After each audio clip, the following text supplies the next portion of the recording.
Langsung lagi. Jadi memang betul-betul si oknum tadi yang sudah menyiapkan medianya di sini. Oke. Jadi kuncinya adalah Di kotaknya ini. Nah,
salam Boras. Masih bersama saya dengan Indra dan narasumber saya juga masih dengan Mas Yuda B. Masih di channelnya Batas Logika. Konten kita hari ini membahas tentang fenomena yang cukup lagi ramai banget ya. Ramai banget lagi ramai banget nih. Untuk masalah penggandaan uang. Nah, sebelum kita lanjutkan dengan pertanyaan-pertanyaan dari saya pengen coba dengerin dulu dari komentarnya Pak D tentang penggandaan uang yang ramai banget sekarang.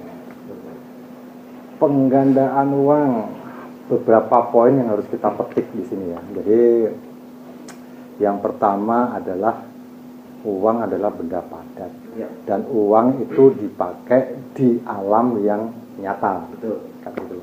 Kalau penggandaan uang kan biasanya identik dengan bantuan makhluk gaib. Ya. Jadi pertanyaan kan, apakah ada di sana pabrik uang? Ya, itu dia. itu juga jadi salah satu pertanyaan saya nanti Iya. gitu kan. Ah. Nah, ini lucu sebetulnya. Iya. Makanya di sini kita coba untuk menguak segala sesuatunya dengan logika. Nah, Betul. lanjut. Terus yang kedua, poin yang kedua kan yang lucu lagi adalah ketika orang mampu menggandakan uang, sebetulnya kalau dia memang niatnya mau bantu, digandain sendiri, tidak usah mencari nasabah, dengan dalih ubur rampe atau Iya. tetek bengek apapun. Iya. Ya kalau mau sedekah saja sebetulnya. Betul, kan begitu. betul. Ini logika. Makanya banyak hal yang kadang-kadang kita tidak waras untuk melangkah ke sana, Iya. gitu kan? Iya. Ya maaf, kadang-kadang yang gandain uang aja bisa menggandakan uang yang notabene dengan pola kehidupan yang masih begitulah kan, Iya, gitu kan. oke. Artinya belum high, belum wah gitu kan. Iya. Dan alasannya juga ya nanti dengan ubur rampe, dengan beli minyak, dengan beli tetek bengek yang lain sebagainya, yang itu membebankan ke Si pihak calon customernya dia Calon, gitu ya. ya. Oke. Betul. Nah, ada satu lagi ya pendapat saya gitu ya. Mungkin ini saya anggaplah sebagai orang awam gitu ya. Kalau misalnya memang si orang tersebut, katakanlah si paranormal tersebut bisa menggandakan uang, kenapa nggak dia sendiri aja dulu ya? Nah, iya. Untuk bikin dia kaya dulu. Betul. Itu contoh yang paling logis aja. Paling logis aja, Nah, betul.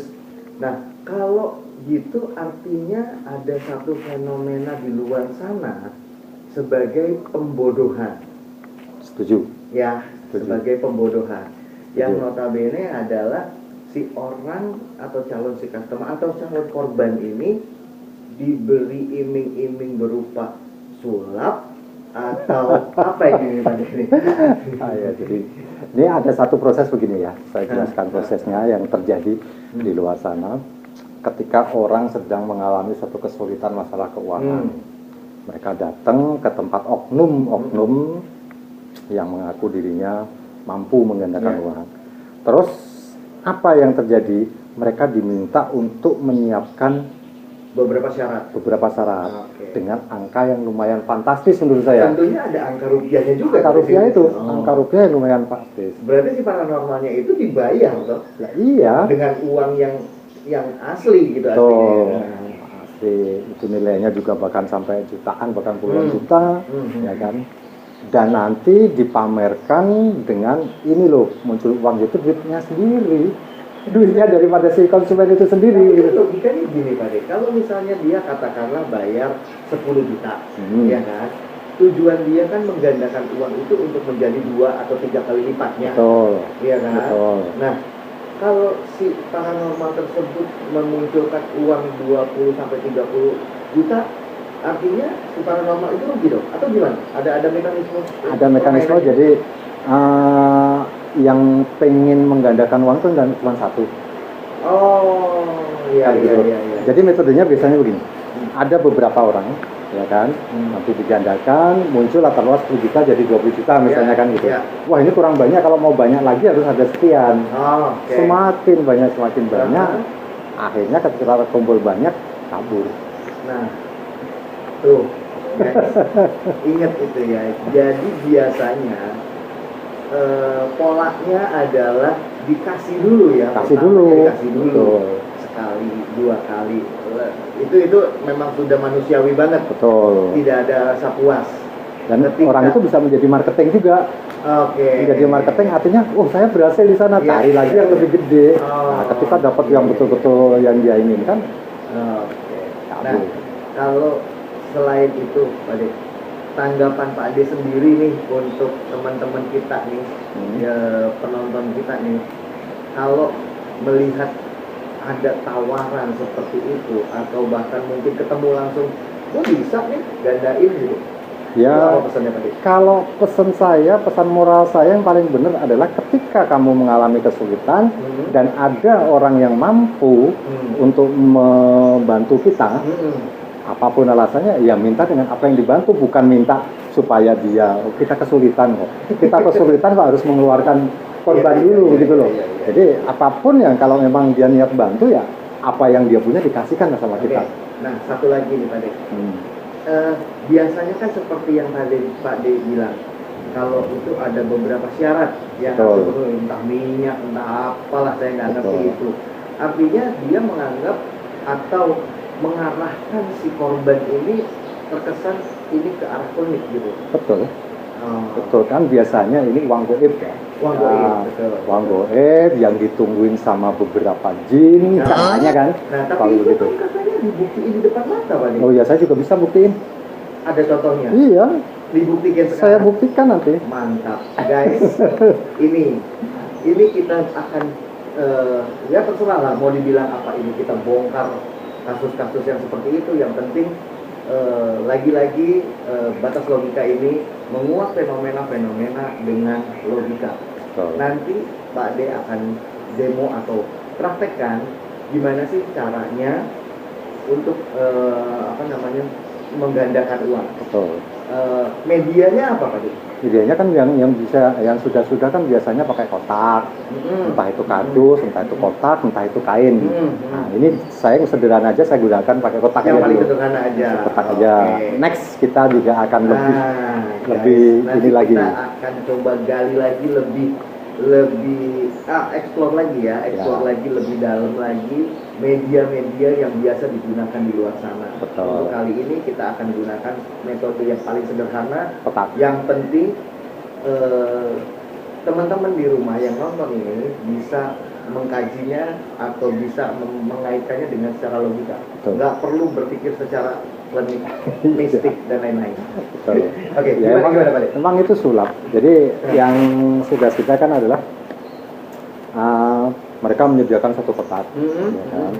Terus ini kotak. Ini cuma perumpamaan ya. Perumpamaan ya. Ini sekecil. Ada satu kotak. Kotak ini kosong, kalau gitu ya. Bisa kita tolong di zoom bahwa kotak ini adalah betul-betul kotak. Bener-bener kosong. Kosong. Oke. Kosong. Di dalam ini kotak kosong.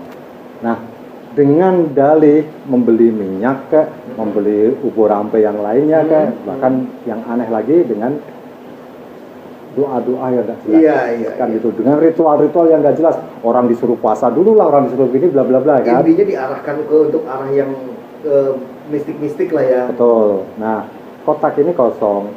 Si pelaku, si oknum ini menyampaikan bahwa saya bisa mendatangkan uang goib yang tiba-tiba ini bisa menjadi isi. Ini contohnya ya. Jadi ini betul-betul kosong. terus ini kita tutup lagi dengan satu mantra, ya kan? Dengan satu mantra tiba-tiba di sini bisa muncul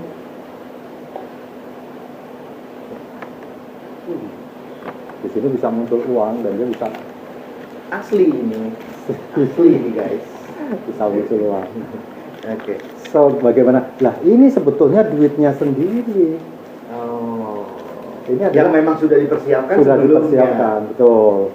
Jadi mekanismenya ini rahasianya ada di Di kotaknya kotak ini. Nah, Nih, sekarang ya, dalam kotak yang isi seperti ini kita tutup lagi ketika kita mau pamer.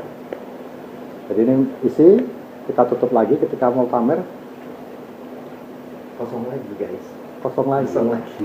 Jadi memang betul-betul si oknum tadi yang sudah menyiapkan Medianya. media di sini. Oh, oke. Tapi kuncinya adalah di kotaknya ini. ini. Nah, kalau untuk ini berarti kayak mainan anak-anak ya, Pak? Betul. Kayak mainan anak-anak loh ini aslinya. Jadi nah ini juga ada bisa didapat di alat-alat sulap. Alat-alat sulap. Nah, cuma mungkin dikemas sedemikian rupa sama si oknum dari tadi untuk bisa lebih terkesan apa namanya mistis, terkesan kotaknya lebih- dibikin pakai Betul. ukiran, ya kan? Dan lagi kalau misalnya uangnya jutaan kan nggak mungkin muat cuma di Iya, sini ya. semakin Jadi besar semakin tempatnya besar. ya semakin banyak Intinya isinya. di medianya kita mau, nah ada uangnya. Mas Indra juga sekarang bisa coba sekarang dihilangin uangnya. Masih ya. Ah, Oke, ini masih. Oke. Oh, hilang. Caranya nanti bisa di komen di bawah. kalau yang tahu komen ya. Kalau yang tahu komen di bawah ya. Oke, kalau gitu. Nah, mungkin ada ini lagi apa namanya, Pak De, kayak semacam pesan-pesan lagi untuk teman-teman di rumah. Sekali lagi, yang penting jangan pernah percaya dengan yang namanya penggandaan uang dengan media paranormal, dukun atau apapun. Lagi-lagi kita berpikir secara cerdas, berpikir secara logis. Betul. Ya nggak, Pak De? Jadi ada satu pesan, di luar sana banyak paranormal yang betul-betul paranormal. Iya. Di luar sana banyak dukun yang betul-betul dukun, dukun beranak Tapi nggak apalah. sedikit juga. Tapi tidak sedikit juga oknum-oknum yang memanfaatkan situasi Betul. seperti ini, gitu loh. Setuju. Jadi pengobatan alternatif sah saja, Sah-sah aja. selama mekanismenya dan itu memang sugesti. Paranormal sah saja, itu mekanismenya dan itu sugesti. Cuman ya yang kita bahas adalah oknum-oknum yang mengaku dirinya seperti itu dengan metode sulap untuk mengelabui Betul. konsumen atau customer, kan gitu loh. Oke guys, sampai di sini bahasan kita tentang fenomena penggandaan uang. Untuk konten selanjutnya ditunggu di video berikutnya. Thank you, tetap semangat dan salam waras.